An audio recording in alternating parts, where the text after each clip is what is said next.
Kailangan namin magtulungan para maging balanse ang lahat. Teka nga lang ho muna. Ano ho bang sikreto yung alam niyo tungkol kay Lola? Bago ko po simulan ng istorya, huwag kalimutang mag-subscribe bilang suporta sa ating channel. 42 years old na po ako ngayon. May pamilya at kambal na anak na lalaki. Huwag niyo na pong itanong ang tunay kong pangalan dahil nababahuan po talaga ako doon. Ang palayaw ko po ay Inga. At ito, ang kwento namin ng Lola Soleng ko.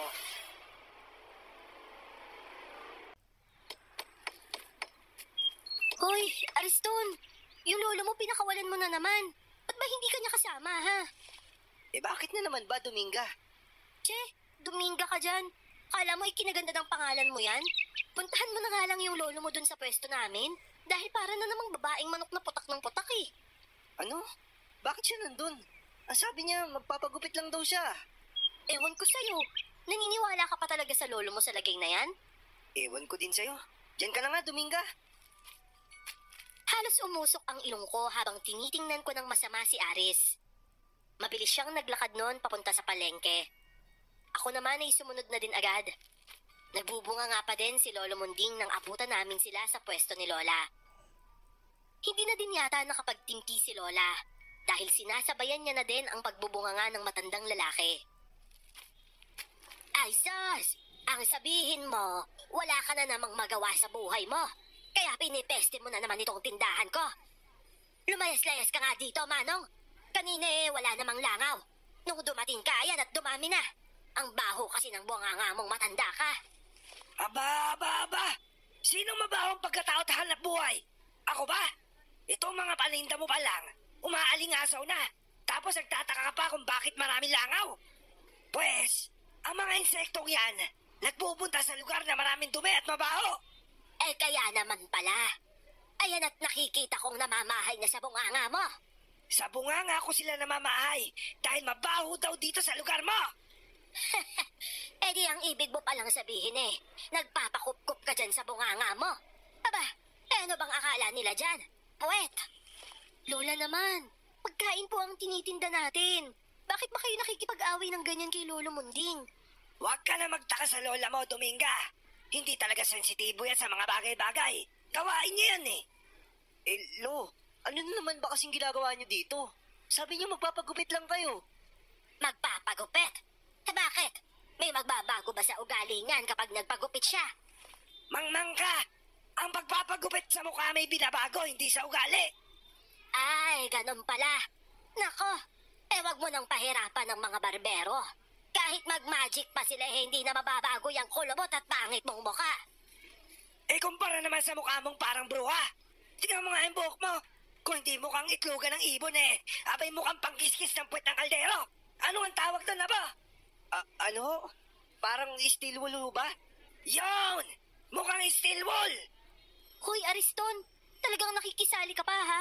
Imbis awatin mo, ginagatungan mo pa Hindi ko naman ginagatungan Sinagot ko lang naman yung tanong ni Lolo. Sus, umuwi na nga kayo? Tsaka kayo, na-entertain ba kayo ha? O sige na, tapos na yung palabas, magsiuwi na kayo. Dahil yung mga isda nyo nabila sana, hinihintay na kayo ng mga anak nyo. Nagugutom na pero kayo nakikichismis pa dito. Mga osyusero at osyusera? Lo, halika na kasi. Pati ako napapaulan na ng laway dahil sa inyo Hindi pa kasi nagsisipilyo yan si Dominga. Hoy, naririnig kita dito ha? Normal ang amoy ng hininga ko. Magtaka ka sa amoy ng bunganga mo. Hindi ko nga alam kung yung kilikili mo nalipat dyan sa bibig mo. Ba, sumusobra ka na. O sige, tayo naman ang mag-aaway. Ano ha? Anong sasabihin mo? Hindi ko alam kung paano natapos ang pag-aaway namin yon. Sa tuwing magpapanagpo kasi talaga ang landas ni na Lola Soleng at Lolo Munding. Parang magkaka-World War III na. Kilalang mahusay na albularyo at manggagamot si Lolo Munding. Habang pinaparatangan niya namang magkukulam ang lola ko. Kaya naman lagi niya itong inaaway. Aaminin ko na ngayon pa lang, hindi man bulgar ay alam kong totoo ang hinala na yon ni Lolo Munding. Pero itataya ko ang pangalan ko na hindi masamang mangkukulam ang Lola Soleng ko. Ang mga kinukulam niya lang ay ang mga taong masasama. Hindi niya rin naman sila pinapatay, pero binibigyan niya ng dala para hindi na umulit sa mga masama nilang gawain. Lola, Sa dami ng dinidisiplina mong taga-baryo natin, bakit hindi mo sinasampulan si Lolo Munding? Apo, hindi masamang tao si Munding. Naiinis lang yun sa akin dahil lahat ng binibigyan ko ng dala, sa kanya tumatakbo. Aba, hindi naman kasi biro ang natatanggap niyang negatibong enerhiya pagkatapos niya silang gamutin. Ah, ganun po ba? Pwede niya naman kasi silang tanggihan eh. Sinabi ko na nga sa'yo, hindi ba? Hindi siya masamang tao. Malambot ang ilong nun sa mga nanghihingi ng tulong. Mabait sa iba pero sa inyo sobrang gara ng bunganga. Kung ano-anong sinasabi eh. May lalaki din palang mabunganga, Lola. Akala ko babae lang ang ganun. Baka kasi dahil matagal nang walang kapareha sa buhay. Saka tumatanda na din kasi eh. Naghahanap na lang yun ng bubuhay sa dugo niya. Aba, nakakaboring kayang manggamot lang ng manggamot. Buti nga po wala siyang sakit sa puso o alta presyon, no? Baka mamaya sa sobrang galit niya sa inyo, atakihin na lang siya. Nako, mahaba ang buhay nun, Apo. Tingnan mo nga't ang lakas-lakas ng boses kung makasigaw. Mukhang wala pang iniindang sakit sa katawan eh. Di matagal pa po pala kayong mag-aaway nun, La. Yun nga lang. Kailangan talaga lagi tayong may baon na bulak, ano? Para sa naman po, La. Palagi po ba yun sa loob ng tenga natin o sa ilong ni Lolo? Hindi pa man natatapos ang aming tawanan. May mag-amang huminto sa tapat namin. Napasinghap ako nang bigla na lang nitong sapukin yung batang kasama. Kilala namin si Lola. Si Mang Kanor at ang anak niyang si Marco. Madungis ang bata at mukhang naulanan pa. Kahit nasaktan ay pinilit nitong wag umiyak at hindi ko naman maiwasang maawa. Hindi naman lingid sa lugar namin kung gaano kabayolente si Mang Kanor sa pamilya niya. Matagal na siyang gustong bigyan ng dala ni Lola. Pero ito lang din kasi ang inaasahan ng pamilya niya. Kung magkakasakit ito, siguradong magugutom naman ang mga anak nito. Abay, Kanor! Ano na naman bang problema at sinasaktan mo na naman ang anak mo? Lasing ka ba, ha? Isang linggo ko nang napapansin na hindi ka lumalabas. Nasaan ang tricycle mo? Ayun. Binenta na nanay ng mga batang to na hindi ko alam. Tapos iniwan kami lahat at sumama sa kabit niya. Tinangay ang mga anak kong babae. Ano gagawin ko ngayon? Pinagpalimos ko tong batang to pero wala na iwang pagkain. Inutil, hindi ba? Maghunos dili ka nga. Kung nasasaktan ka siguradong mas nasasaktan ang mga anak mo. Abay, iniwan na nga sila ng nanay nila. Pagkatapos pagbubuntunan mo pa ng galit. Bakit ba kayo nangingilam? Pinapakailaman ko ba kayo? Papakainin niyo ba itong mga batang to? Hindi naman, di ba? Kaya wag niyo ako pagsabihan na akala niyo na alam niyo pinagdadaanan ko. Magtinda na lang kayo dyan ng tuyo at daing, pwe! Matandang pakilibero! Kawawa naman pala sila Marco, Lola. Ba't naman kasi sila iniwan ng mama nila? Alam na nga bayolente yung tatay eh. Di rin talaga nag-iisip. Sana sinama niya na lang lahat. Hindi kumibo si Lola pero nakita kong tinitigan niya si Mang Kanor. Hanggang sa mawala na ito sa paningin namin. Kinabahan ako. Kilala ko kasi ang kilos ni Lola. Alam kong may pinaplano siya laban kay Mang Kanor. Hindi ako kumibo. Hanggang sa makauwi kami ng hapon ay pansin kong tahimik si Lola. Mayat-maya din ang buntong hininga niya. Kapag nakita mo ulit si Marco, sabihin mo inaalo ko siya ng trabaho dun sa pwesto natin. Kahit tagabalot ng mga bibilihin. Okay, sige po, Lola. May pinaplano po ba kayo? Wala naman. Paliliwanagan ko lang ng konti si Kanor bago pa siya tuluyang mawalan ng silbi sa mga anak niya. Kinabukasan nga habang naglalakad ay nasalubong ko si Marco. Mabuti na lang at malinis na ang suot niya. Yun nga lang, hindi pa rin maitago ng mga suot niya ang pasa at latay ng bata sa katawan. Agad kong sinabi sa kanya ang aloko na ikinatuwa niya naman. Nalaman ko rin mula sa kanya na dumadaing daw ang papa niya na hindi maikilos ang dalawang kamay. Sa isip-isip ko, alam ko na ang dahilan nun. Dominga! Tigilan mo nga kakatawag ng buo sa pangalan ko, Aris. Tsaka bakit ba namimeste ka na naman? Ang aga-aga ha? Si Lola Soling ba yung may gawa ng sakit ni Mang Kanor? Kawawa naman yung tao. Ultimo sa pagdumi daw hindi daw makapaghugas. Walang lakas yung kamay, parang nawawalan ng buto. Alam mo, ikaw, manang-mana ka talaga sa lolo mo. Ang baho ng bunganga nyo. Try mo din kayong magsipilyo, no? Sa dami ng dapat sabihin, pag dumi pa talaga. Yun lang din naman kasi yung reklamo niya sa amin. Maliban na lang kung gusto mo pa marinig yung isa. Anong isa? Yung isang reklamo niya habang nagpapagamot kay Lolo kahapon. Oh, ano ba yun? Wag na, hindi pang bata yun. Buisit na to. At anong akala mo sa sarili mo, matanda na? Gusto mo ba talaga malaman? Pwede ba, Aris? Kung hindi mo naman sasabihin at hindi ka naman tutulong sa pagbubukas ko nitong pwesto, umuwi ka na lang. Sige, sasabihin ko na. Hindi niya daw kasi makamot yung egg balls niya sa umaga.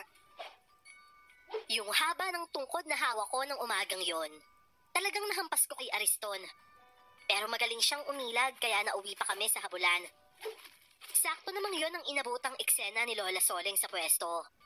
Ang aga tuloy nag-almusal ng sermon na may kasamang kaltok. Tanghali noon, nang bigla na lang sumulpot si Mang Kanor sa tindahan namin. Kinabahan naman ako dahil baka magwala ito doon. Kahit naman kasi hindi makahawak ang mga kamay nito, may bibig at paa pa din namang magagamit kung gugustuhin manggulo. Marco, anak, kumain ka na ba ha? Ito, nagpaluto ako sa kapatid mo. Itlog nga lang yan. Pero may kasama yung ketchup ha? Hindi ba't paborito mo yun? Aba, ikaw pala yan, Kanor. Anong atin? Nagdala lang ho ako ng pagkain nitong si Marco. Salamat nga ho pala sa pagtanggap niya sa kanya ha? Malaking bagay ho yung nauuwi niyang pera at may ulam pa minsan. Akong dapat na gumagawa niyan para sa kanila. Mabuti naman at naliwanagan ka, Kanor. Ikaw na lang ang meron ng mga batang yan. Kaya wag mong pabayaan ang sarili mo. Oo, Manang Soleng. Pasensya na kayo sa akin noong nakaraang linggo ha. Simula ngayon, pipilitin ko maging matino alang-alang sa mga anak ko. Parang kinurot ang puso ko sa nakikitang sinseridad sa mga mata ni Mang Kanor. Maging si Marco ay halatang masaya sa nakikitang kabaitan ng kanyang ama. Kaya paanong hindi ako mamamangha sa lola ko? Sabihin na nating itim na kapangyarihan nga ang meron siya. Pero para sa akin, mas nangingibabaw ang maliwanag na intensyon niya sa paggamit nun. At yun ay ang mapabuti ang mga taong nakakatikim nun mula sa kanya. Sabihin man ng iba na ang intensyon lang talaga ng mga ganitong may kapangyarihan. Manakit, o di kaya naman ay pumatay ng kapwa. Ako pa rin ang higit na nakakakilala sa aking Lola Soleng. At base sa pagkakaalam ko, halos lahat ng binibigyan niya ng dala, natututo sa huli. Gaya na lang kung gaano kaimportante ang naging kaliwanagan sa isip ni Mang Kanor. Matapos lang ang halos 5 araw na pagpapahirap sa kanya ni Lola. Abay, mabuti naman at nahawa ka na doon sa tao, ano? Pero bakit sa dami naman ng parte ng katawan sa kamay pa? Hindi mo ba alam kung gaano karami ang gamit ng kamay natin, Soleng? Bakit ba dito ka na naman kumakahol, Hamonding? Naligaw ka na naman eh. Hindi pa ako nagbubukas ng pwesto nandyan ka na. Aba, ako lang ba talagang inaabangan mo dito, ha? Anong inaabangan ka dyan? Nadaanan ko lang itong pwesto mo, ano? Yun naman pala di sana dumiretso ka na lang. Bakit huminto ka pa? Ganon ba ako kahalaga sa'yo, ha? Abay, mga labot ka nga sa sarili mo, Soleng. Ano ka ba? Nagmumurang kamatis? Diyos ko, hindi pa ako nasisiraan ng bait ko. Mabuti nang nagkakaintindihan tayo, Mondeng. Napansin ko kasing favorite mo akong inaaway. Baka naman kasi ka ako, type mo pala ako, kaya ganon. Abay, mahabagin Diyos. Makalayo-layo na nga dito at baka masok ka pa ako. Hindi ba ako nababaliw para pumatos sa amoy daeng? Aba, hoy! Hindi bali ng amoy daeng. Kesa naman sa amoy lupa. Akala mong kung sinong malinis ito, nagigitata naman ng mga patay na kuko sa paa. Lola naman kasi. Bakit naman kasi kung ano-anong sinasabi niyo kay Lolo? Ayun tuloy, namumula pa yung mukha habang papalayo. Ay nako, alam ko ng kahinaan ng matandang hukloba na yon. Ang importante, maitaboy ko siya agad, hindi ba? Baka naman mamaya, Lola, sa totohanan mapunta yan, ha? Sige ka, ikaw din. Lintian kang bata ka. Anong totohanan ang sinasabi mo dyan? Imposibleng mangyari yan. Hindi mo ba nakikita ang mga itsura namin? Ilang taon na lang matatanaw na namin ang liwanag. Yun na nga po, Lola Saglit na lang kayong mabubuhay. Bakit hindi nyo na lang enjoyin? Tsaka walang edad sa pag-ibig. Lalo na't nakakahaba din daw ng buhay kapag in love ka. ganun ba? Eh di mamatay na lang siguro ako. Diyos por santo. Hindi ko nga matagalan ng amoy ng matandang yon. Makikisama pa ako. Wala nga ho kasing nag-aalaga. Eh malay nyo naman kapag nandun na kayo. Maling tagahilot pa kayo ni Lolo mo. Aray ko naman, Lola. Ang sakit nun ha. Lagayin ng coins yun eh. Hindi lang talaga yan ang aabutin mo. Itong timbangan na ang sunod na bubulaga sa mukha mo kapag hindi ka pa tumigil dyan. Natatawa ko na lang na pinulot ang ibinato ni Lola sa akin kanina. Maliit na arinola yon na siyang lagayan ng mga benta namin. Tumigil na din ako sa pangaasar kay Lola dahil alam kong hindi na siya nagbibiro. Talagang mapa-flying soccer sa mukha ko ang kung anong madampot niya kapag nagkataon. Bagong salta. Oh, saan daw nakatira? Dun ho sa dating bahay ni Lola Amparo. Baka sila yung mga kamag-anakan, Lola. Buti naman naisipan nilang tirahan yung malaking bahay na yun. Sayang din kasi. Baka nga yung anak ni Amparo. Nakakatuwa naman kung ganon. Baka mas pinili na ng pamilya nilang manatili dyan kaysa bumalik sa estate. Marami nga sila, Lola eh. Hindi ko mabilang kanina. Tapos 2 lang yung kaidaran ko. Lahat halos matatanda na. Marami?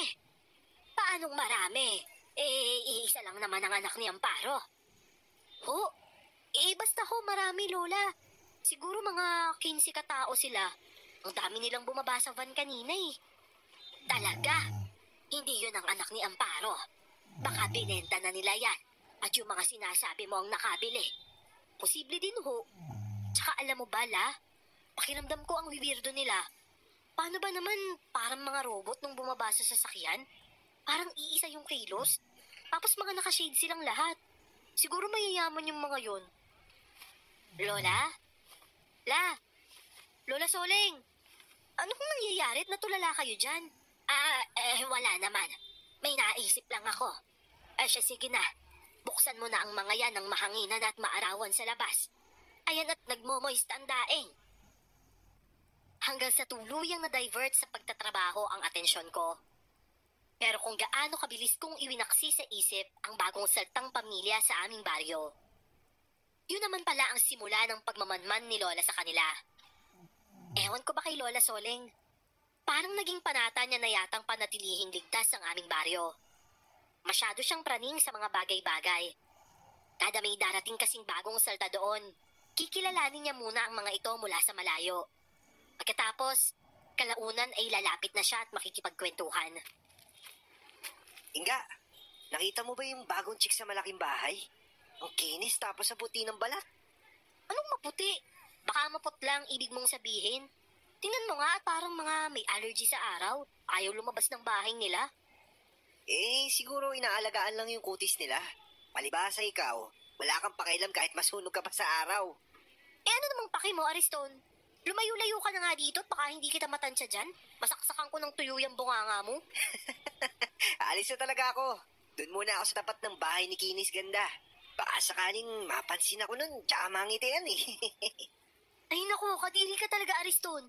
Tsaka huwag kang tatabi dun, no? Magmumukha ka lang uling dun. Palagi kong nadadaanan ng malaking bahay sa tuwing pupunta ako sa palengke o pauwi. At tinotoo ni Aris ang sinabi niya. Lagi nga siyang nakatambay sa katapat na tindahan nun. Isang araw, nadaanan ko siya ulit. Naisipan kong asarin siya, kaya inabutan ko ng 20 pesos. Oh, ano to? Aris? Uy, ikaw pala yan. Kala ko kasi pulubing na mamalimos eh. Sira ulong to. Lakas mo ng trip ba? Paano ba naman kasi ang init-init pero parang kang basang sisiw dyan? Ano ba nangyayari sa'yo at parang dyan ka na halos tumira? Si Lolo Munding ba'y natutulungan mo pa, ha? Abay, oo naman. Tsaka umalis ka nga dyan. Baka mamaya sumilip si Ganda. Kailangan ko siyang makawayan at mangitian, no? Ay naku, mukhang ikaw dapat ang ginagamot ni Lolo Munding. Hindi kaya nagayuma ka na? Ano kung nagayuma? O swerte ko naman kung ganun. Tsaka kahit na hindi niya ako gayumahin, wala na lalaking hindi magkakagusto sa kanya. Paano kung sabihin ko sa'yo ngayon na hindi naman siya maganda? Na mukha siyang bruhat na bubulagan ka lang. Maniniwala ka ba? Ha? Mais ka nga, Inga. Baka naman nagsiselos ka lang dyan o insecure ka. Hoy, excuse me, hindi no? Bahala ka dyan. Ang importante, sinabihan na kita. Kahit naman kasi magkaaway tayo at ang mga lolo't lola natin. Ayoko pa rin mapunta ka sa bruha, no? Pero ikaw bahala. At least ako, hindi ako nagkulang sa'yo. Bala ko lang naman talaga siyang pagtripan. Pero hindi ko akalain na seseryosohin niya yung mga sinabi ko. Mabilis siyang tumayo mula sa pagkakaupo at naglakad pa uwi. Alam kong naguluhan din siya noon sa mga sinabi ko. Kilala ko si Aris dahil albularyo ang lolo niya. Talagang naniniwala siya sa mga gayuma o pambulag. Pag-ikot ko para sana maglakad na pauwi, isang lalaki ang lumabas mula sa loob ng bahay. Hindi nalalayo ang edad naming dalawa. Pagtingin niya sa gawi ko, agad na nagtama ang mga mata namin. Ngumiti siya at kumaway pa, pero ako, hindi ko alam kung bakit may kakaiba akong naramdaman. Mabigat ang presensya niya, kaya imbis na gantihan ko ng ngiti, ngiwi ang naitugon ko. Nakita kong pinangunutan siya ng noo at bumalik na din ulit sa loob. Nandyan ka lang palang bata ka. Kanina pa kitang hinihintay ah. Ano bang tinatanga mo sa bahay na yan ha? May lalaki po kasi kanina. Pangiti-ngiti tapos kakaway-kaway pa. Tapos bigla na lang sumimangot at pumasok. Ano kaya yun? Ang weirdo talaga ni Lala. Iyang bunganga mo nga. Mamaya naririnig ka ng mga yan eh. Ho? Lola talaga. Paano naman ako maririnig ng mga yan eh? Ang layo-layo ko naman sa bahay nila. Tsaka, ano pong ginagawa nyo dito? Magdidilim na po ah. Ang bagal mong umuwi. Eto't mamimili ako ng suka at toyo dito sa tindahan. Anong oras mo ba sinara ang pwesto? 6:00 ho. Akin na nga lang ho yung pambili at ako na ho ang bibili. Paalis na kami ulit ni Lola nang siya naman ang mapansin kong nakaharap sa bahay. Nang gumawi ako sa tabi niya, doon ko lang napansin na parehas namumuti ang dalawa niyang mata. Kinabahan ako. Baka kasi may makakita sa amin. Niyugyug ko siya pero hinawakan niya lang ng mahigpit ang braso ko. Lola! Lola, ano ba naman kayo? Bakit ngayon pa? At saka bakit dito? Nababalot ng dilim ang baryong ito. Dadanak ang dugo sa lupa. Ano? Lola naman eh. Bumalik na ho kayo, please naman. Wala silang patawad. Mga halimaw sila. Uubusin nila ang lahat at wala silang ititira. Napasinghap ako.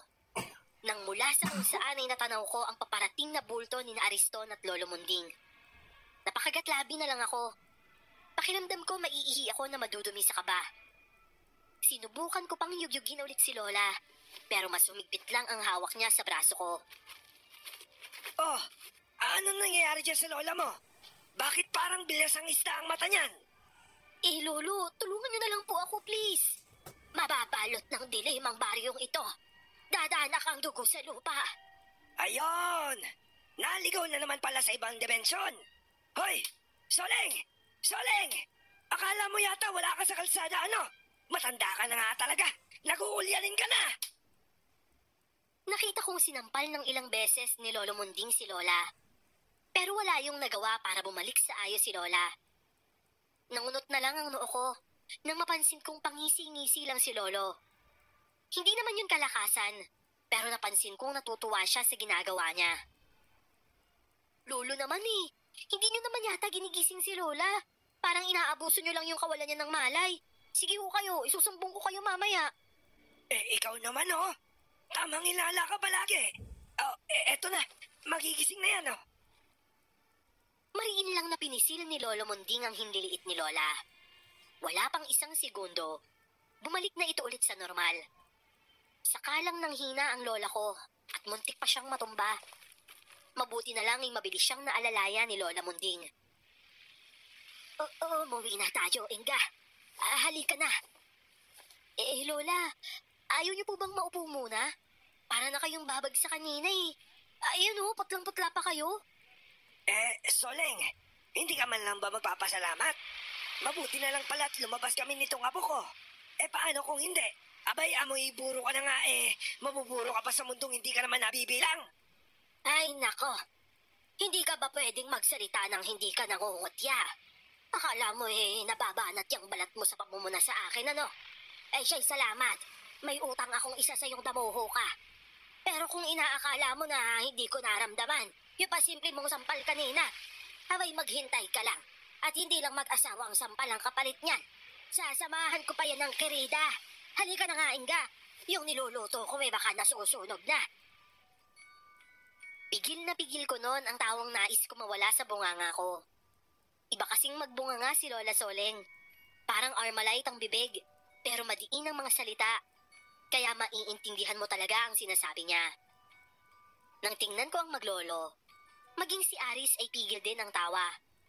Pero yung ekspresyon ng mukha niya, parang pusang hindi mapaanak. Halos manlaki pa ang butas ng ilong niya at mga mata. May nakakatawa ba, Apo? Gusto mo din ng mag-asawang sampal na may kasamang kerida? Lo, hindi. Kayo naman, no? Sa inyo ako natawa. Dun sa sinabi niyo kay Lola. Pag-uwi ay hindi naman sa kusina dumiretso si Lola. Pumasok siya agad sa kwarto niya at nagsara ng pintuan. Alam ko na ang ibig sabihin nun. Hindi na ako nangulit at pinagpatuloy na lang ang niluluto niya doon. Pero kakaupo ko lang sa lamesa nang may bigla na lang kumatok. Sila Lolo Munding na naman yon. Oh, Lo, ano pong ginagawa niyo dito? Kailangan ko makausap ang lola mo, Iya. Eh naku naman, Lo. Wrong timing naman po kayo eh. Ayaw pa-istorbo. Ganito na lang. Sabihin mo huwag kikilos ng bara-bara. At baka lalo lang tayo mapahamak lahat. Ano kong ibig niyong sabihin? May kinalaman ho ba to sa mga sinasabi niya kanina? Oo. Kahit hindi mo sabihin sa akin, alam ko ang lihim ng lola mo. Basta't iparating mo sa kanya, kung may pinaplano ka mo siya, makikipagtulungan ako. Ho? Lo, akala ko ba ay yung makatikim na mag-asawang sampal? Ikaw ang makakatikim kapag hindi ka nanahimik dyan. Nagkatinginan kami ni Ares. Nagtatanong ang mga mata ko habang siya naman ay napapakibit balikat na lang. Bago sa pandinig ko ang sinabing yon ng matandang lalaki. Medyo nabahala din ako dahil pakiramdam ko hindi basta-basta ang mga mangyayari. Lalo pa at kinakailangan pa nilang magtulungan. Pero kung alam niyo po ang lihim ng lola, sa palagay niyo po ba pwede kayong magtulungang dalawa? Kaya nga gusto ko siya makausap eh. Hindi ko po kasi alam kung anong oras lalabas si Lola sa kwarto niya. Gusto niyo po bang pumasok na lang muna tapos maghintay? Hindi pa man nakakasagot si Lolo Munding. Pumasok na si Ariston sa loob ng bahay. Nagtungo sa kusina at nakiinom sa baso kung may lamang kape. Hoy, kape ko yan ah. Gago ka talaga. Alam kong wala kang arte sa katawan, pero maging sensitibo ka naman. Amoy anghit pa naman yung hininga mo. Ganun na. Paano mo naman nasabi? Naamoy mo na ba ako na malapitan, ha? Gusto mo, ipaamoy ko sa'yo. Oh. Manahimik ka na nga dyan. Ayaw ni Lola ng maingay. Tsaka sa'yo na yung kape ko. Di ko pa naiinuman yan eh. Magtitimpla na lang ako para sa amin ni Lolo Munding. Hindi ko alam kung maiinis ako o ano. Para kasing nasa bahay niya lang kung umasta si Ariston. Sa bagay, dati naman talaga kaming magkaibigan. Kahit naman ngayon, ramdam ko na nandun pa din yon. Natatabunan nga lang ng asara namin. Ewan ko ba, nahawa na yata kami sa mga lolo't lola namin. Sa tuwing magsasagutan kasi sila, kung hindi kami papagitna, kami naman ang pumapalit sa nag-aaway. Kapi niyo ho, Lolo Munding. Mukhang seryoso talaga kayo sa plano niyo ah.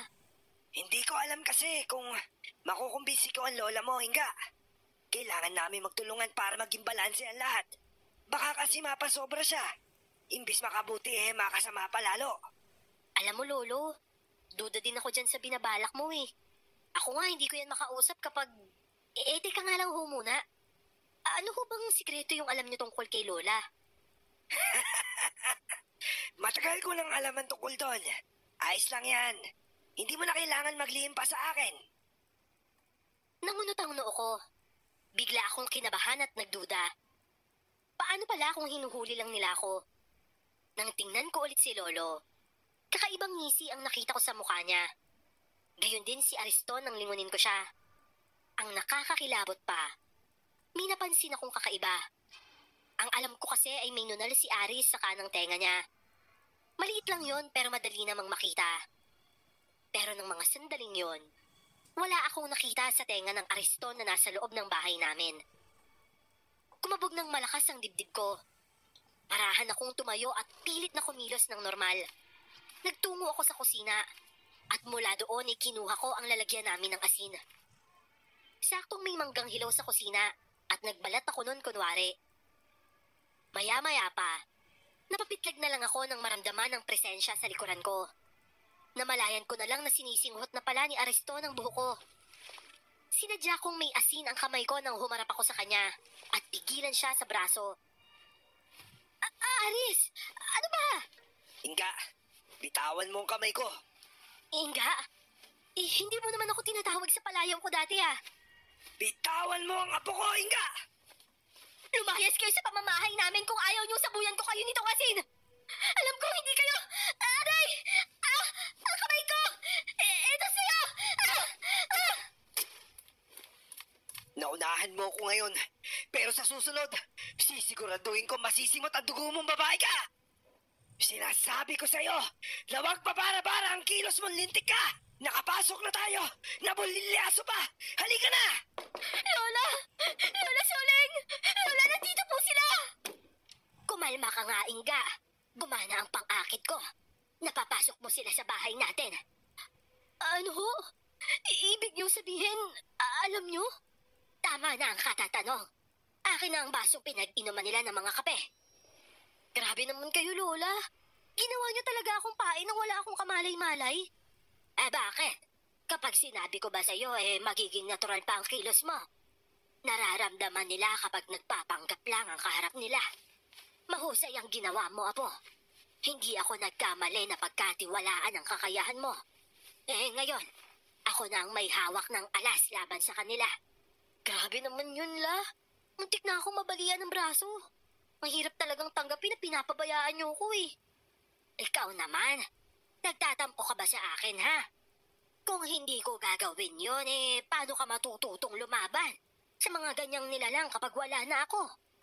Ang importante ngayon, bukod sa napatunayan mo sa akin na malakas ang pandama mo, alam mo din kung paano matatakasan o kaya'y malalabanan ng ganong sitwasyon. Po nga kita, Dominga. Okay na sana, Lola eh. Pero ba't naman kasi binubuo pang banggitin yung pangalan ko? Ano bang problema at ba't ayaw na ayaw mo sa pangalan mo? Ako nga ang nagbigay sa iyo niya, nakakala mo ba? Basta ho, ang lakas makamatanda eh. Buti pa yung pangalan nyo, kahit papano, ang ganda pakinggan. Soling, di ba? Tapos ipinangalan nyo sa akin, Dominga. Ano bang gusto mo? Solidaridad ang ipinangalan ko sa'yo. Parang walang nangyari nang bumalik kami ni Lola sa pag-aasikaso. Masakit pa din ang braso kong pinilipit ng kung sino mang nilalang na yon. Pero hindi ko na yun masyadong binigyan pansin. Isang araw naman noon habang kumakain kami ni Lola. Lola, anong klaseng nilalang po ba yung mga yon? Paano nila nagaya sila Lolo Munding at Aris? Alam mo ba yung mga honyango? Yung hayop na gumagaya sa kung saan siya mapadikit o mapadapo. Ganon sila. Pero sa ibang pamamaraan nga lang. Kaya nilang manipulahin ang isip mo at bulagin ka sa realidad. Kaya nga nakakabilib ka, Apo. Nagawa mong malaman na hindi sila mga tunay. Nakakakilabot naman po pala, Lola. Ano na lang kayong mangyayari sa akin kung sakaling hindi ko nalaman? Hindi ka naman nila basta magagalaw. May protection ka na galing sa akin. At saka lalabas na ako noon, syempre. Matapos kumain ng hapunan ay pinagpahinga na din ako ni Lola. Siya naman ay bumalik na sa kwarto niya. Bitbit ang 2 baso. Binaliwala ko na lang din yon. Dati naman akong sanay sa ginagawa ni Lola. Yun nga lang, dati ay hindi ko naman nalalaman kung tuwing kailan niya ginagawa yon. Dominga! Ay, Diyos ko pong Dominga. Ano ka ba naman? Iwasan mo na kasi yung kakakape mo, iya! Lolo Munding? Ay ako nga. Ano ba nangyayari sa yung bata ka? Hindi pa ako batay, ha? Para ka kasi nakakita ng multo, eh. Yung lola mo, nandyan ba? Wala pa ho. Bakit ho? Gusto ko sana siya makausap. Yung lingon ko talaga nun kay Lolo Munding. Hindi ko alam kung aatras ako o tatakbo. Ganun na ganun kasi ang boses niya kagabi. Maya-maya naman noon ay bigla ring dumating si Ariston at muli akong napasigaw. Hoy, Dominga! Ay, pweste ka! Ano ba naman kayong maglolo? At kung saan kayo sumusulpot? Huy, bibig mo, Dominga. May matanda sa harapan natin. Ano ba kasing ginagawa mo at ganyan yung reaksyon mo? Oh, Lo, ito po yung kape nyo. Kayo na ba talaga yan? Nagkatinginan silang dalawa at maang na napatingin na naman sa akin. Parehas ding nangunot ang noo nila. Si Ariston ang unang lumapit sa akin, pero umatras na naman ako. Alam mo, hindi ka effective na artista. Ang pangit mo umarte. Umayos ka nga, Dominga. May sakit ka ba? Ayos lang yan, Apo. Sila talaga yan. Saka pa lang ako nakahinga ng maluwag. Inis kong inirapan si Ariston at nilagpasan. Napanganga na lang siya at napailing. Lola Soleng, may sani po ba itong apo nyo? Kinabahan ako, baka bigla na lang magbali-bali yung katawan tapos sugurin kami habang nakabaliktad yung katawan niyan. Tantado, wala ka kasing alam sa nangyari sa akin kagabi. Pasalamat ka nga, nakakapagtimpi pa ako. Kung hindi, baka nawasa ko na yung mukha mo. Bakit ba? Ano ba nangyari sa'yo? Huwag mo nang tanungin. Ano bang ginagawa nyo dito? Hindi ka naman siguro maniniwala. Kung sasabihin ko sa yung mangungutang ako sa mga tinitinda mo, di ba? Kung yun lang naman bakit hindi? Konsensya ko pa kung magutom ka ngayong araw. Soleng, gusto lang kita makausap ng tayo lang. Makahulugan na naman kaming nagkatinginan ni Aris. Lihim na nangingiti parehas. May sinseridad kasi sa tinig ni Lolo Munding. Tila nakikiusap siya kay Lola Soleng na unang beses ko lang nasaksihan. Ay nako, alam mo Munding, kung gusto mo talaga akong makausap, huwag mo akong kulitin dito sa tindahan ko. Mamayang hapon, pagsasara ko, kami ang dadayo sa bahay mo. Talaga? Hindi ka nagbibiro? Tingnan mo itong matandang ito. Bahala ka nga sa buhay mo. O siya, sige. Hihintayin kita mamaya, ah. Oh, Apo, tara na't mamamalengke ba tayo? Lola, kasama niyo po ba si Dominga mamaya? Abay, oo. At hindi naman magpapaiwan ang isang yon. Yun. Buti naman ho at may asa rin po ako. At akala mo naman hahayaan kong asarin mo ko. Asa ka. Aaminin kong medyo na-excite ako sa pagpunta namin sa bahay ni na Lolo Munding. Matagal na din kasi simula ng huling beses akong nakapunta doon. May 5 taon na yata. Hindi pa noon nagkakakilala si na Lolo Munding at Lola Soleng. Hindi ba papasok si Marco ngayong araw? Nagpaalam ba siya sa iyo, Apo? Hindi nga ho Baka hahabol na lang po yun mamaya. Hindi naman gawain ng batang yun na magpalit sa trabaho. Madalas nga nauuna pa siya sa atin dito, hindi ba? Yun nga po, Lola. Gusto niyo po ba puntahan ko mamaya? Nako, wag na. Baka mamaya makita ka na naman nung isa sa dalawa sa umatake sa atin kagabi. Hayaan mo na. Baka may importante lang siyang inaasikaso. Kapag nakita natin si Kanore, siya na lang ang tanongin natin. Naging kargador na kasi sa palengke si Mang Kanor. Pero maghapon din namin siyang hindi nakita doon. Kaya lalo kaming nawalan ng ideya kung bakit hindi pumasok si Marco ng araw na yon. Pasara na sana kami ng hapong yon na may humabol pang namimili. Kakausapin ko na sana at itatanong kung ano ang bibilihin nila nang makilala ko yung binata. Siya yung lumabas dun sa malaking bahay kahapon. Ang laki ng pagkakangisi niya sa akin habang titig na titig siya sa mga mata ko. Hi, miss. May gusto sana akong bilhin, pero hindi paninda mo. Oho? Anong ibig niyong sabihin? Ikaw ang gusto ko. Pwede ka ba? Tara na. Nako, hindi pwede. Umuwi na lang kayo o kaya maghanap na lang kayo sa ibang lugar. Pilit ko yung nilalabanan. Pero ewan ko, para yung matinding antok na ang hirap kontrolin. Matapos yon hindi ko na alam ang kasunod na nangyari. Para kasi akong tuluyang nakatulog. Nang magising ako ay kaharap ko na si Lola. Lola? Nasaan ako yung namimili? Pinaalis ko na. Kumusta ang pakiramdam mo? Ano hong nangyari? Muntik na kitang hindi abutan. Sasama ka sana sa kanila kanina. Ano ho? Hindi sila titigil. Nakita nila tayo kahapon. Halika na. Kailangan na nating magmadali. Baka hinihintay na din tayo ni Namunding. Kahit nang naglalakad na kami ni Lola, parang lumulutang pa din ang isip ko. May mga pagkakataong para akong mapapapikit at makakatulog. Paglabas namin ng palengke, saktong nakita namin sina Aris na naghihintay sa amin. Parehas na malaki ang ngiti nilang dalawa. Ang nakakatawa pa, pormado pa sila. Bahagyang nawala ang hilo ko dahil natawa talaga ako. Ano ba naman yung mga buhok ninyo? Sa kalabaw nyo ba yan pinadilaan o sa kabayo? Sa baka namin. Maganda ba? Samahan kita minsan, Soleng. Baka gusto mo din padilaan yung buhok mo. Aba, epektibo itong pampauna. Aray ko, bakit mo naman ginulay yung buhok ko? Masaya ako sa buhok ko, ha? Bastos itong matandang ito. Halika na nga. At baka sa daan pa tayo abutin ng dilim.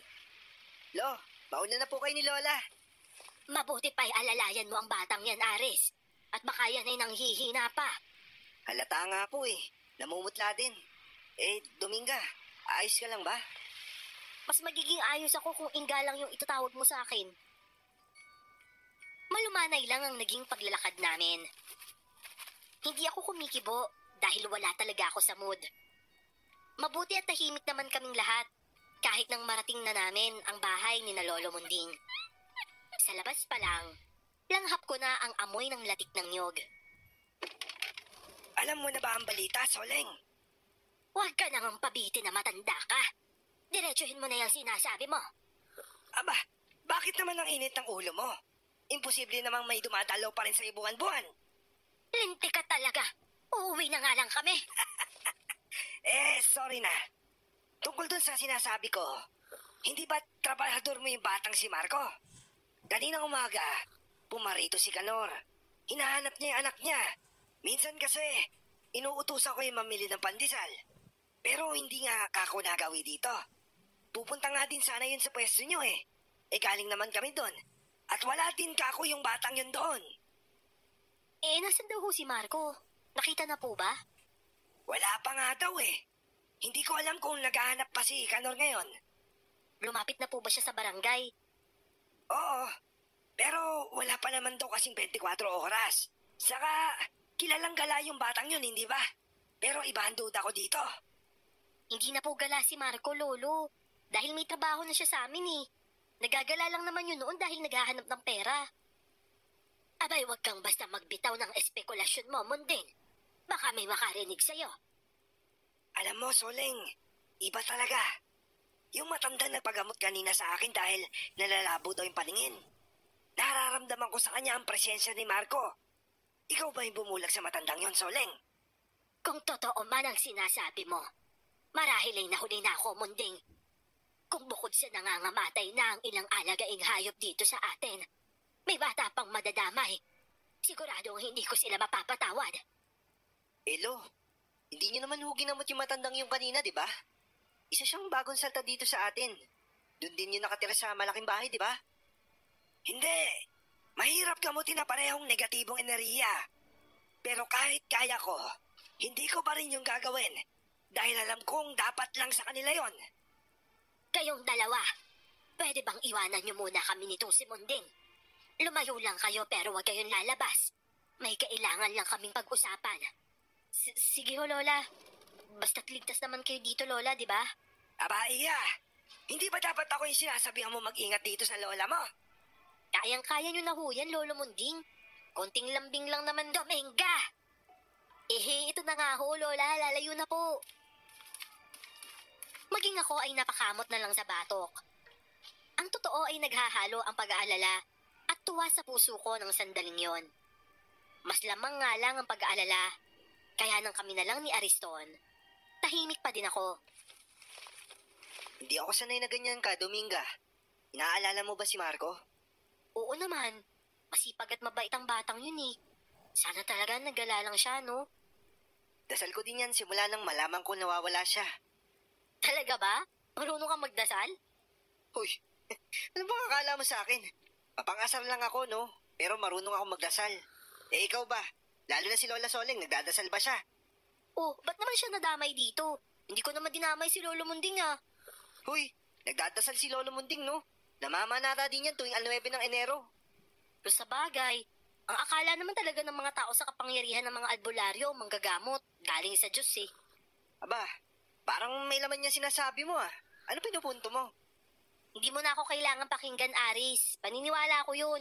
Wala naman akong balak na kontrahin yung paniniwala mo. Eh mabuti pa nga. Baka mauwi na lang tayo sa pag-aaway nito eh. Hay. Pero alam mo, Inga, minsan naiinis ako kay Lolo.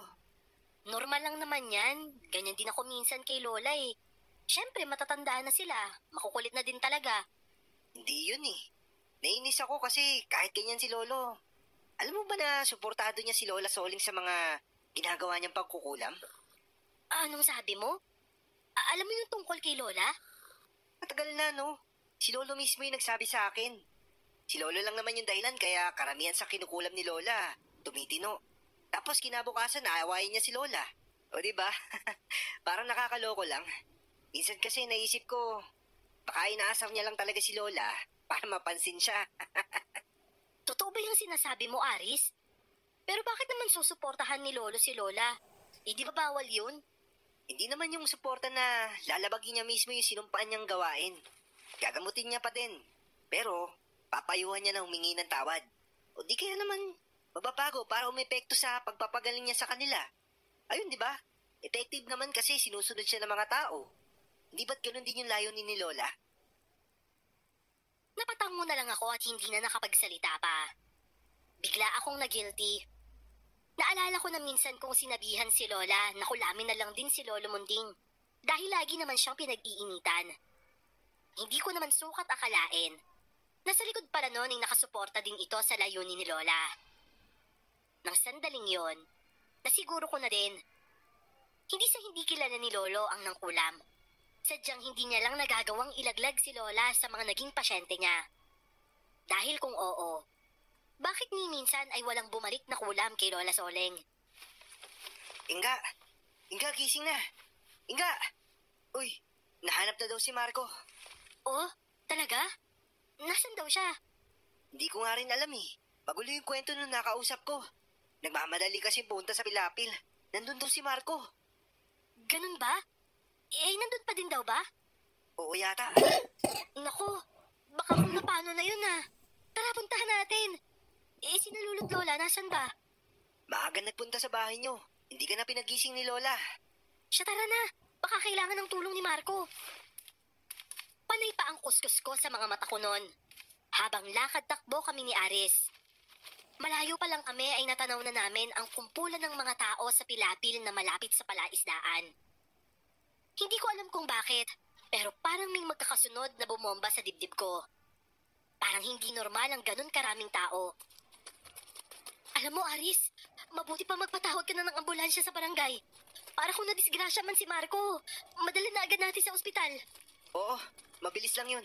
Titignan ko lang din yung lagay niya para alam ko yung sasabihin sa barangay. Oo nga pala. Oo siya, bilisan na natin. Pero halos maupos ako ng pagdating namin doon. Yung taas ng adrenaline ko habang papunta ay parang hinigop lahat ng lupa. Napaupo ako sa putikang lapag at naitakip ko na lang sa buong muka ang dalawa kong palad. Si Marco kasi, nakahandusay sa putik. Maputla at butas ang dibdib. Wala nang buhay. Tumabi kayo dyan! Tabi! Nasaan yung anak ko? Marco! Anak! Hindi! Marco! Anak ko! Hindi ito maaari! Ano nangyari sa'yo? Ano nangyari sa anak ko? Ano nangyari sa kanya? May nakakalam ba? Sino may gawa dito sa'yo? Sino? Hindi totoo to. Marco, hindi! Anak ko, gumising ka! Wala namang magsasalita sa inyo! Sino sabi may gawa dito? Mangkanor! Mangkanor! Tama na ho yan! Alam ko mahirap puminahon, pero pilitin niyo po sana. Anak ko, patawarin mo ako. Patawarin mo ang papa. Nagbago na ako. Bakit ngayon pa? Bakit? Habang ako ng mga sandaling yon, halos hindi na rin makahinga sa impit na pag-iyak. Hindi ko magawang tingnan ang nakakaawang itsura ni Marco. ang malaanghel niyang muka, pero nasa sitwasyong kalunos-lunos at hindi katanggap-tanggap. Oo nga't ilang linggo ko lang siyang nakasama. Pero sapat na yon para mapalapit ng husto ang loob ko sa kanya. Mabait siyang bata, puno ng buhay at positibo sa lahat ng bagay. Saksi din ako sa pagtupad ni Mang Kanor sa pangako niya noon kay Lola. Masaya nang pumapasok sa amin si Marco at ibinibida pa kung paano sila inaasikaso ng kanilang ama. Eto, tanggapin mo na kayanan namin tulong para sa'yo, Kanor. Kamusta? May balita na ba sa pag-imbestiga ng mga kapulisan? Wala ho, Tata Munding eh. Ang sabi, walang lead na mahanap. Wala din witness. Imposibleng mahuli daw ang totoong kriminal. Ganun ba? Nakakalungkot naman. Ang hirap talaga makamit ang hustisya kapag batas ng taong pinag-uusapan, ano? Nang bigla na lang lumuhod si Mang Kanor sa tapat ni Lolo Munding. Umiyak ito at humingi ng tulong. Agad naman siyang itinayo ni Lolo. Mabuti na lang at wala pang ibang bisita ng mga sandaling yon. Itinaon talaga namin na kami pa lang ang naroon para mas makausap din namin ng personal si Mang Kanor. Ano ka ba? Tatay ka, Munding. Magpakatatag ka. Lalo na kapag bumalik yung mag-ina mo. Huwag kang mag-alala, ha? Sisiguraduhin ko sa'yo na bibigyan natin ng hustisya ang nangyaring ito sa anak mo. Pakiusap. Gagawin ko ang lahat. Malaman ko lang kung sino ang gumawa nito sa kanya. Kanor, wala kang dapat gawin kundi magtiwala sa akin. Mangako ka na hindi ka gagawa ng anumang hakbang. Naintindihan mo ba? Oo. Sige ho. Nangangako po ako. Pero, karapatan ko din malaman siguro kung sinong gumawa nito sa anak ko, hindi ho ba? Hindi sino. Kung hindi ano, Kanor. Mga nilalang ang walang awang pumaslang sa anak mo. Nilalang nagahaman sa panahon at kagandahan. Puso at dugo ng inosenteng bata ang kinakain nila para manatiling maganda at sariwa. Ang ikinababahala namin baka hindi lang si Marco ang una at huling batang makaranas ng ganito dito sa baryo natin. Anong ibig niyo sabihin nila lang, Aling Soleng? May halimaw ho sa baryo ito? Tama ka. Pero huwag ka mag-alala. Mas malakas ang ginagamit namin laban sa kanila. Ilang araw pa maliban sa palingin mawawalan na din sila ng pangamoy at panlasa. Hanggang sa kusa na lang silang alis dito.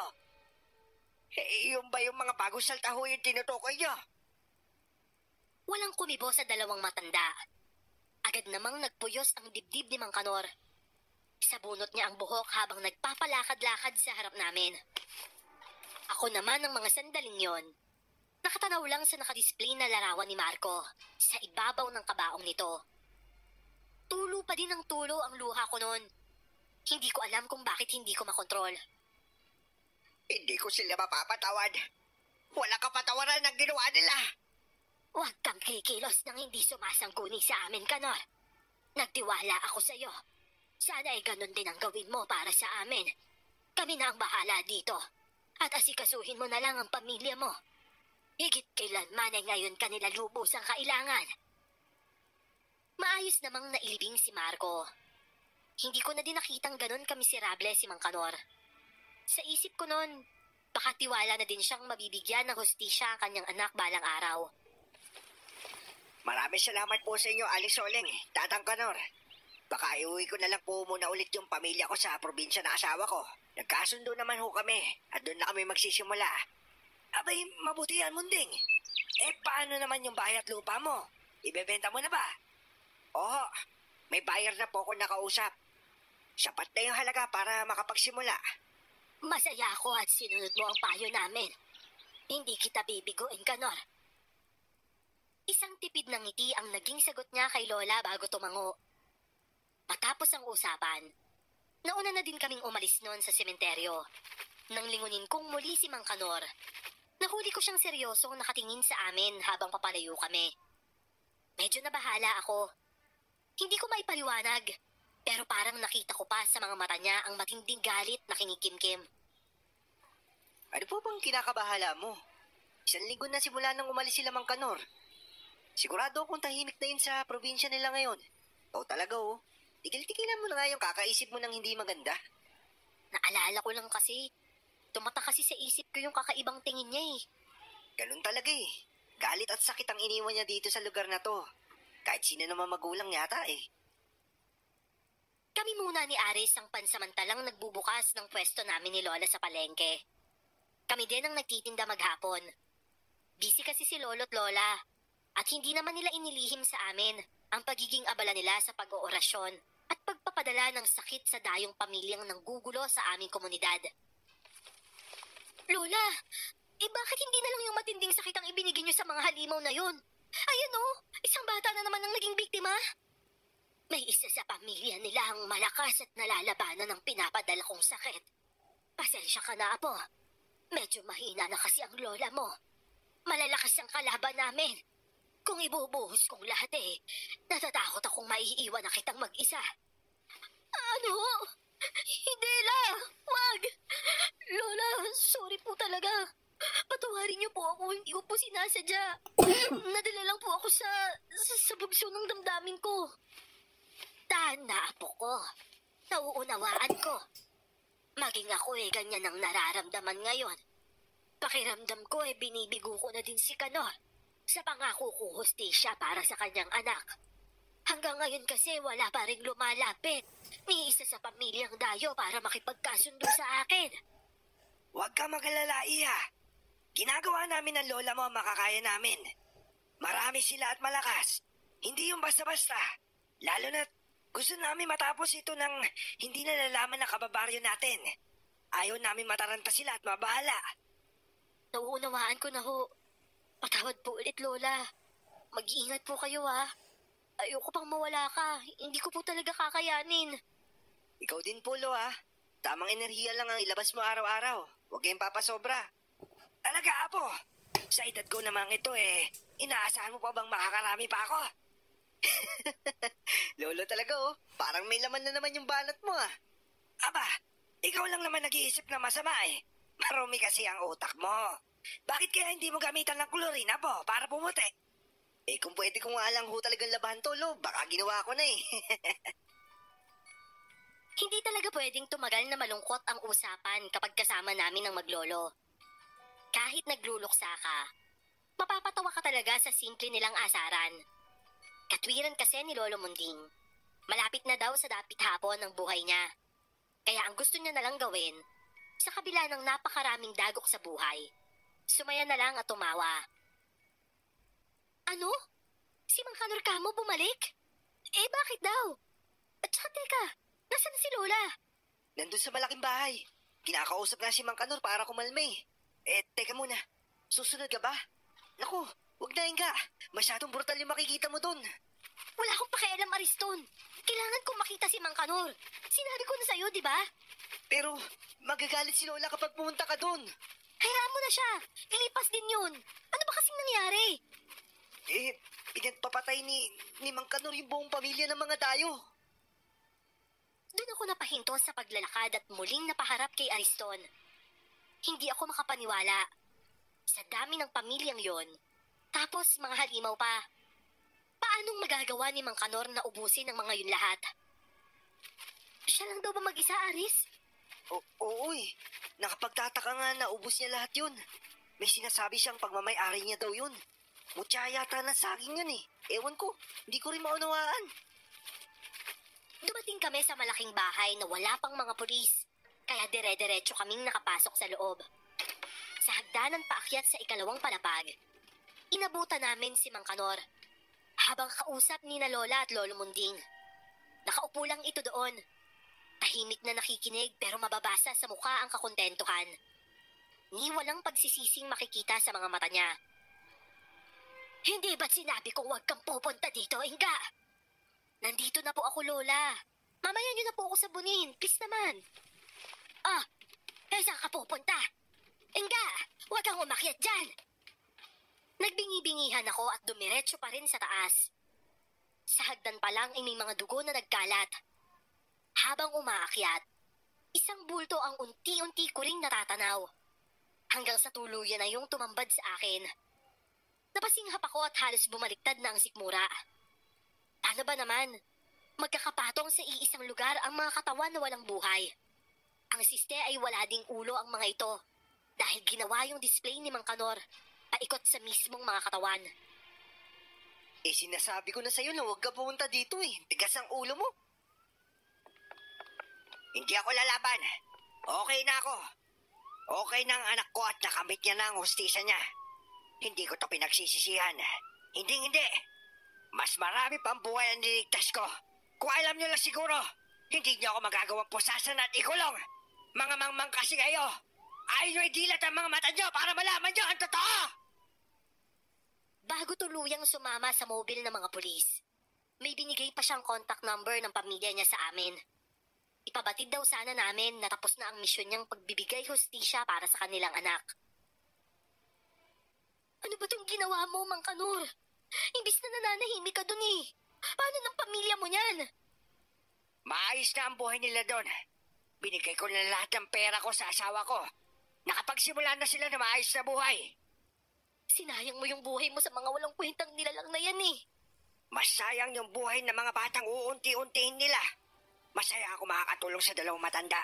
Napakalaking tulong na sa karamihan sa mga yon ay binulag nila at wala ng pandinig. Sabihin mo, best wishes sa kanila.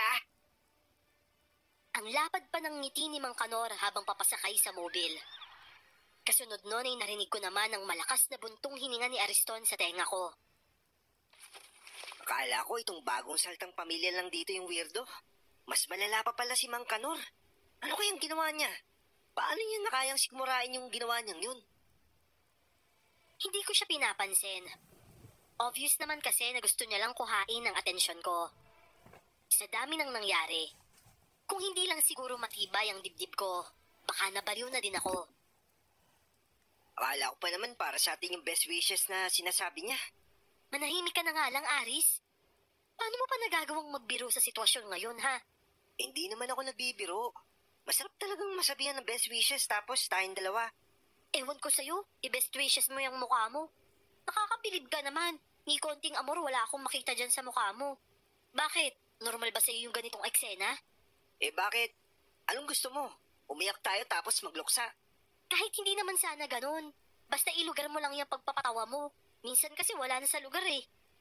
Eh, nakakatuwa talaga tong araw na to eh. Kaya nga, nagpapasalamat pa ako kay Mang Kanor. Ano?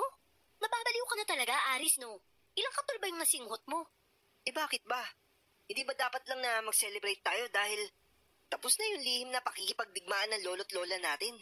Hindi na manghihina sila araw-araw. Ayaw mo ba nun? Kasi ako, awang-awa na ako sa lolo ko. Tuwing uwi siya sa bahay, hindi na siya halos makakain dahil ubus na siya. Hindi naman yun eh. Siyempre, masaya ako na matatapos na yung ginagawa nila. Ang ibig kong sabihin, nakita mo na ba yung itsura ng mga patay? Akala ko ba si Mang Kanor lang ang weirdo? Eh ba't ikaw mukhang nasisikmura mo din naman? Eh kasi, hindi naman yun talaga mga tao, Dominga. Hindi ko nga sila maihalin tulad sa kahit anong hayop kahit gaano pang kabangis. Eh baka sa lahi pa ni Satanas pwede pang ihelera. Kaya bakit ako maawa? Bakit? Naawa ka ba sa kanila? Hindi ako nakapagsalita. Naaawa ako kanina. Pero matapos maliwanagan sa sinabi ni Aris, ay agad ding nagbago ang damdamin ko. Nang lumabas na mula sa loob sina Lolo at Lola, walang lingon likod naming tiningnan ulit ang bahay. Nakasalubong din namin ng ilan pang mga ambulansya at mga pulis. Ang akala ko ay okay na ang lahat.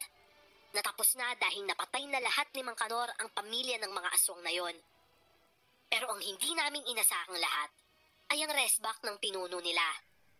Hindi namin alam na wala pala doon ng padre di pamilya nang maganap ang pagpatay ni Mang Kanor. Naghahanap pala yon ng lunas sa karamdaman nila na kagagawan ni Lolo at Lola.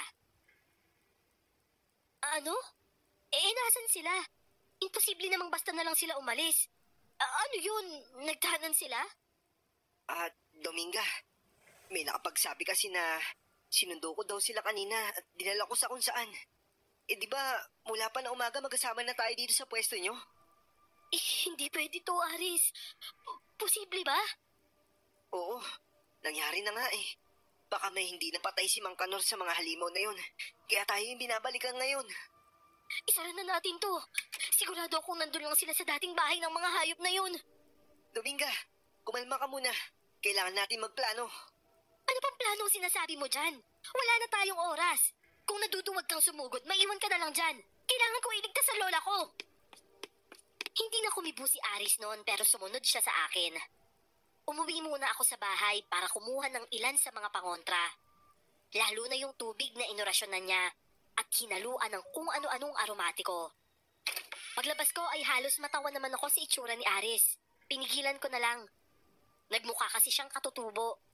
May ipinahid siyang itim sa mukha niya at may sukbit na itak at dalawang mahaba at manipis na buho. Halika na. Kailangan natin sila ma-rescue habang hindi pa dumidilim. Oo, tama. Tara na.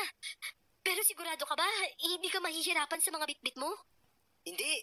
Matibay na panlaban to mga to. Itong itak na to, hindi to basta-basta. Nilakad lang namin ang papunta sa abandonadong bahay. May nakapaikot pa doon ng mga dilaw na nilagay ng mga pulis 1 linggo pa lang ang nakakaraan. Pagpasok namin, agad naman naming nakita sina lolo at lola. Nasa malawak silang sala. Magkatali-kurang nakatali habang nakaupo sa mga kahoy na upuan. Lolo! Lola! Huwag po kayong matakot. Kakalasan ko na kayo, ha? Huwag kang magmadali, Iya. Maigi naman at hindi kayo natagalan. Pakawalan mo ang lolo at lola namin. Ano bang kasalanan namin sa inyo? Hindi kami pumatay sa pamilya mo. Hindi ka pa mahusay magsinungaling bata. Hindi ako tanga gaya ng inaakala nyo. Ngayon, magsama-sama tayo sa impyerno! Nang magpalit siya ng anyo at sugurin kami, natulala talaga ako. Ang akala ko handa na akong sumugod. Pero tuluyang nanigas ang katawan ko. Para kasing hindi nagsisink in sa akin ang mga nakikita ko. Hindi yun matanggap ng isip ko, kaya siguro ayaw din kumilos ng katawan ko. Hanggang sa mamalayan ko na lang si Aris na nasa harapan ko. Sinasaksak ang nilalang na nasa ere. Gamit ang malalaki at matatalas niyang pakpak, paikot-ikot siya sa amin at sinusubukan kaming saktan. Hoy! Dominga! Bumalik ka sa wisyo mo. Kung ayaw mo mamatay tayong lahat dito! Lumaban kayo! Walang papadaig hanggat may hininga! Soling! Soling, umusot ka! Kahit maramdaman ko ang balat mo, ayos na ako! Buisit ka talagang matanda ka! Umayos ka nga, Munding! Imbis na isipin mo kung paano makakaligtas inuuna mo pa yung paglandi mo! Akin na ang kamay mo! Huwag kang piling matanda ka! Kailangan ko na enerhiya mo! Saka pa lang din ako natauhan. Kinuha ko yung tubig at winisik yun sa lumilipad na nilalang. Nasasaktan siya pero mukhang nagagawa niyang indahin. Ang ikinababahala ko ay nang lumipad siya paitaas at doon tila naghanda. Tapos na ako makipaglaro sa inyo! Nasasayang lang ang oras ko sa inyo! Nang bumulusok siya sa amin pababa, tinanggap ko na lang na maaaring mawala na din talaga kami. Hindi kasi tumatalab ang asin, kalamansi, at yung likidong dala ko. Sa gulat ko ay mabilis na sinalubong ni Aris ang halimaw. Tumuntong siya sa kinauupuan ni Lolo at mula doon ay tumalon pa itaas dala ang itak niya. Literal akong napanganga. Para yung aksyon sa pelikula na ang bida ay ang kaibigan ko pa. Napaka-perpekto ng pagkakatalo ni Aris. Nahagip niya ang leeg ng halimaw. Pero kitang-kita ko kung paano din siya nito nasugatan sa tiyan. Paikot hanggang sa likod. Pagbagsak ay halos sumiwalay na ang ulo ng halimaw sa katawan nito. Si Aris naman, nagling ng hina dahil sa lalim ng mga sugat sa katawan niya. Hindi! Hindi, Aris! Aris, lumaban ka! Ano pa bang iniiyak-iyak mo dyan, Inga? Tumawag ka na ng ambulansya. Ako nang bubuhat sa kanya. Sige na, tumakbo ka na papunta sa barangay at magpadala ng ambulansya dito.